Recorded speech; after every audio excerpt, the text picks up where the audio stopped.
물론 모든 농부가 한꺼번에 생산을 많이 했다. 풍년이 됐다. 풍년이 됐을 때는 가격이 당연히 내려가겠죠. 가격이 내려가는 원인이 공급이 늘어나서 내려가는 거죠. 그렇죠? 지금 공급을 생각할 때는 주어진 가격하에서 기업이, 생산자가 얼마만큼을 생산하려고 계획하는가. 그게 공급입니다.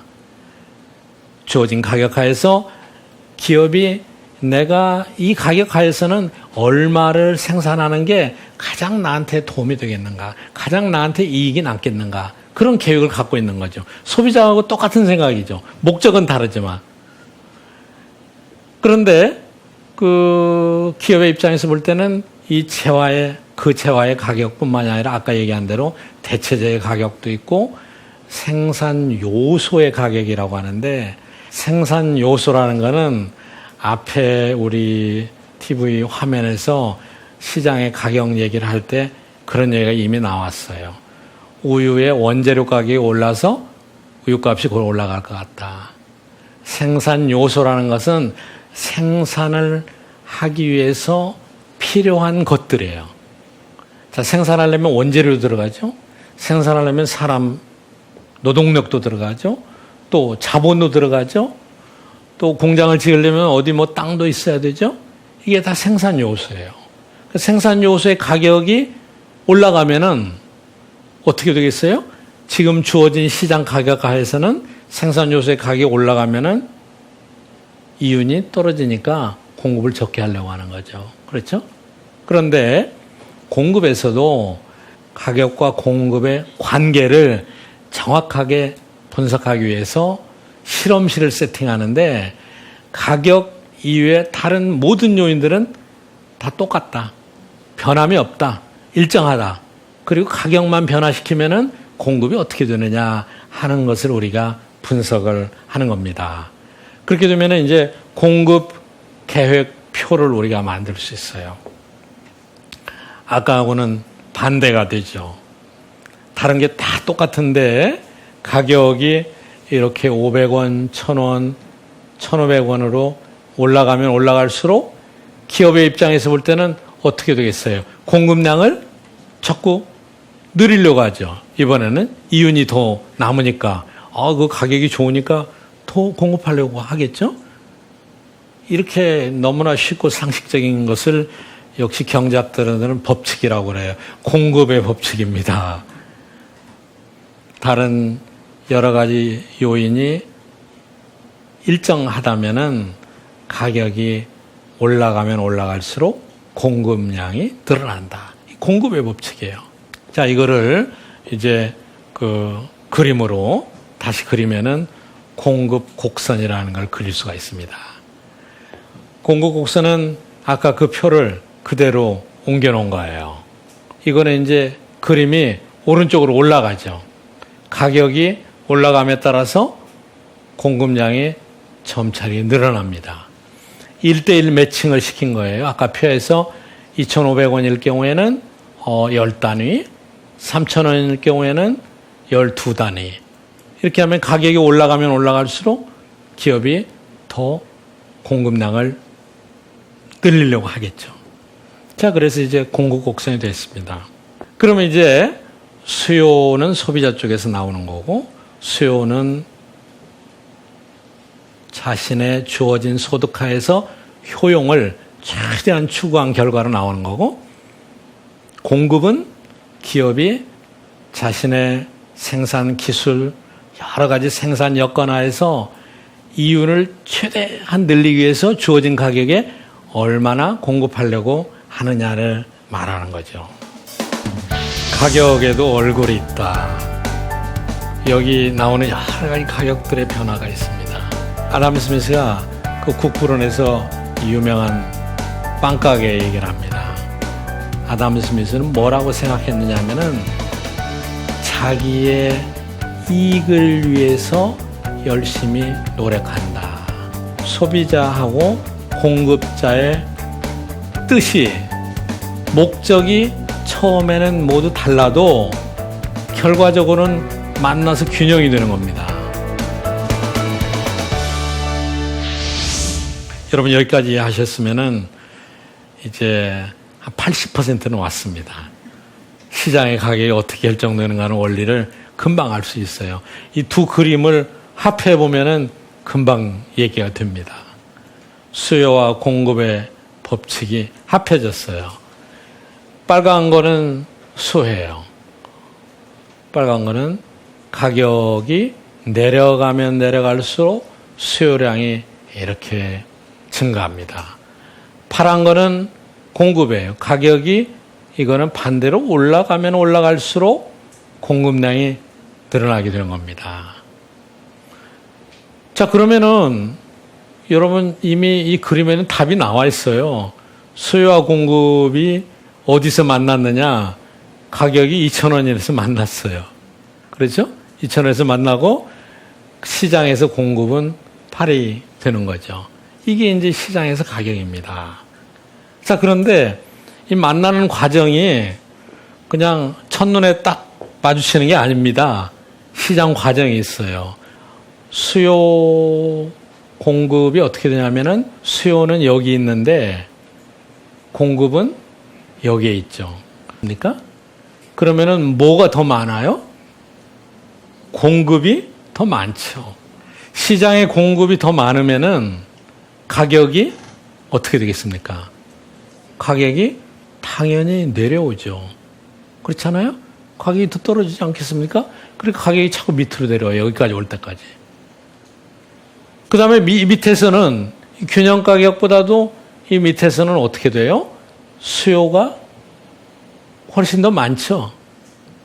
그렇지 않습니까? 그러니까 이거 수요가 많으면은 자, 시장에서 살려고 의도하는 사람들은 많은데 공급이 줄어들면은 어떻게 되겠어요? 가격이 올라가죠. 그렇죠?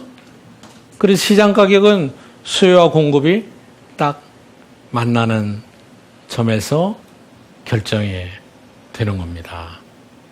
그렇죠? 거기서 맞지 않으면은 서로 조화가 안 돼요.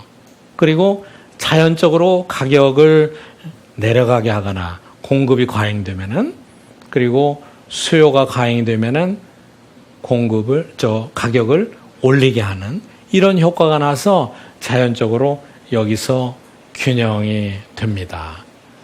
자, 여기 이제 몇 가지 응용을 좀 해보죠. 이거는 이제 공급 곡선이 지금 수직으로 있죠?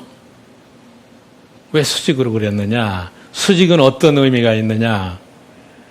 이게 가격인데 가격이 올라가도 공급이 늘어나질 못해요. 예를 들자면은 토지. 그렇죠? 이거는 가격이 올라가도 오늘 아침에 그냥 땅이 갑자기 바다가 메꿔져서 땅이 되는 거 아니잖아요. 더 어떻게 할 수가 없어요. 그러니까 부동산의 경우에는 자, 수요가 여기 있을 때는 가격이 여기서 결정되지만은 예를 들어서 경제 여건이 좋아져서 사람들이 소득이 늘어났다든가 다른 변화가 있고 그러면은 수요가 늘어나면은 가격이 굉장히 많이 올라가요. 가격이 굉장히 뛰게 된 겁니다. 그리고 공급 곡선은 아까 제가 말씀드렸죠. 공급의 법칙은 가격이 올라가면 올라갈수록 공급량이 늘어난다. 그건 많은 일반적인 재화가 그래요. 공장에서 생산되는 것은 대부분 그렇게 할 수가 있어요. 그러나 경우에 따라서는 이게 이렇게 되지 않고 어려운 경우가 있습니다. 공급이 딱 제한이 되어 있다든가 그럴 경우에는 가격이 변화해도 공급량이 쉽게 변화되지가 않습니다. 이럴 때는 수요가 조금만 변화해도 가격 변화가 굉장히 크게 나타납니다.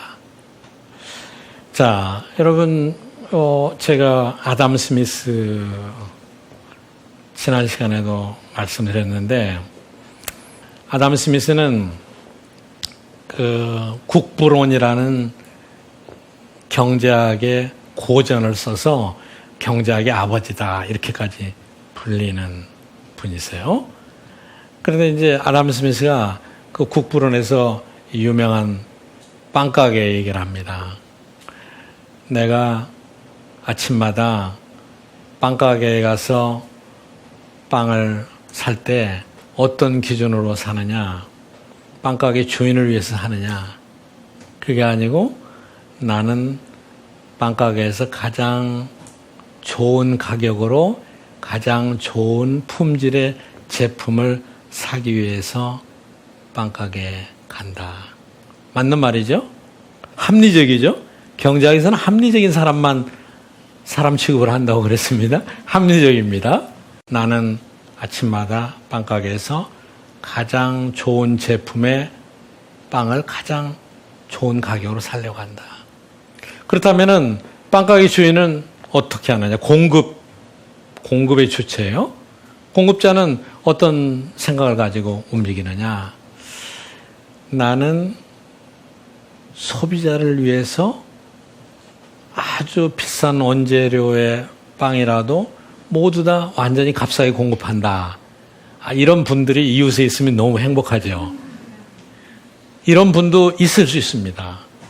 그런데 본인이 손해보면서 영원히 그렇게 갈 수는 없죠. 그거는 경제학에서 볼 때는 합리적인 생각은 아니에요. 오히려 합리적인 생각은 뭐냐? 나는 가장 좋은 품질의 빵을 최소의 비용으로 어떻게 만들 수 있겠는가? 높은 비용을 들여서 만든다면은 효율적이지가 않죠. 좋은 품질의 빵을 최소의 비용으로 만들려고 하는 게 이 빵가게 주인의 목적이죠. 그러면은 소비자하고 공급자의 뜻이, 목적이 처음에는 모두 달라도 결과적으로는 만나서 균형이 되는 겁니다. 왜냐하면 공급자는 최소의 비용으로 가장 좋은 품질의 빵을 공급하려고 하고, 소비자는 최소의 비용으로 좋은 제품을 가져오려고 하니까 이게 얼마나 아름다운 사회입니까? 그래서 공급자나 소비자나 모두 다 아담 스미스는 뭐라고 생각했느냐 하면은 자기의 이익을 위해서 열심히 노력한다.